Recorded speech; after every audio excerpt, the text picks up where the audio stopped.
The woman's eyes, this is the part that still makes my chest ache, looked exactly like June's. "Hello," she began, voice trembling, just enough to betray the weight of the moment.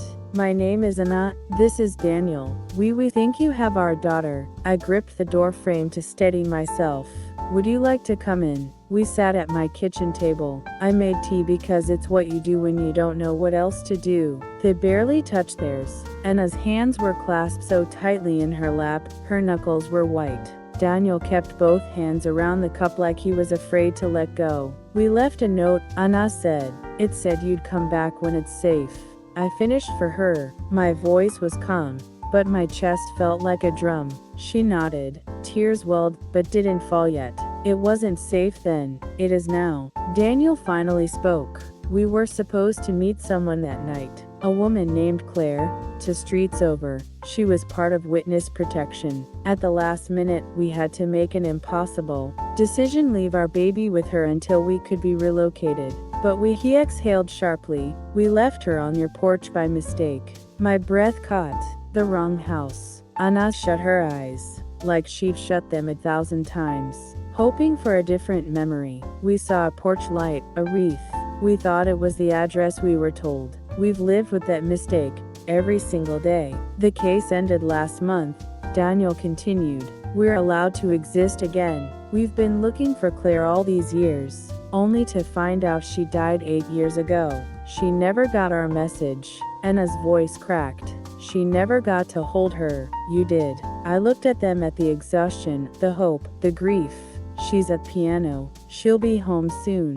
Before she gets here, I need to ask you something." They both leaned in, bracing. "Who is she to you now? And who is she to me?" Daniel's voice was steady. "She is our daughter, and she is yours.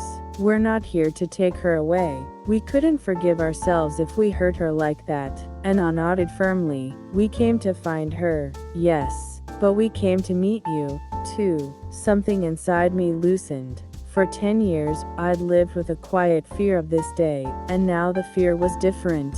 "So, what do we do?" Anna's lips trembled into the smallest smile. "We start with hello." June burst through the door 20 minutes later, piano bag still over her shoulder. She froze at the sight of them. "You look like me," she said to Anna. Her tone wasn't accusing, just curious. Then, after a pause, "Are you my before people?" Anna laughed and cried at the same time. "Yes, and we'd like to be your now people too, if you want." June glanced at me. I kept my hands visible on the table, steady. "A quiet promise, I wasn't going anywhere. I told you the truth in pieces," I said to her. "Here's another piece. That night we ate cookies June had made, too much vanilla, but still sweet." We told her the rain night story again, this time with names. She listened, eyes bouncing between us all, like she was measuring each of us against a truth she was building. That summer, the 4 of us began to knit something together. It wasn't a bridge, bridges are for going from one side to the other.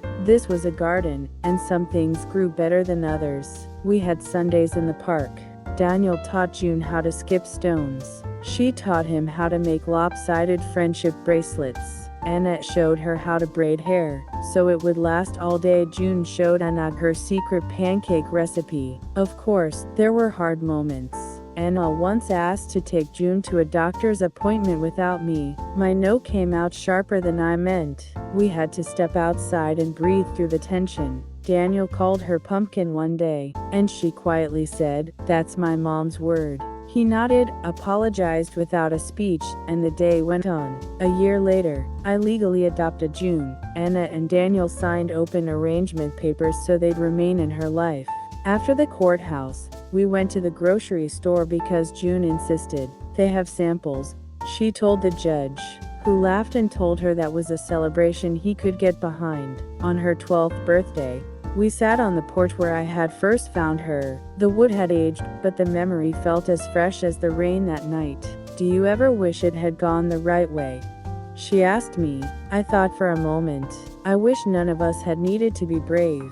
But I wouldn't give up the version where I met you on a rainy night. And I took her hand. Daniel looked up at the sky, as if seeing the story written there. Something settled between all of us, not an ending, but a belonging. Later that night, after June was asleep, I took the note out again. We will come back when it's safe. You did, I thought, and safe turned out to be something we made together. The next day, we took a photo on the porch, Anna on one side, Daniel on the other, June in the middle, all of us smiling under ridiculous hats. The camera clicked. Knock, knock, knock. A life answered.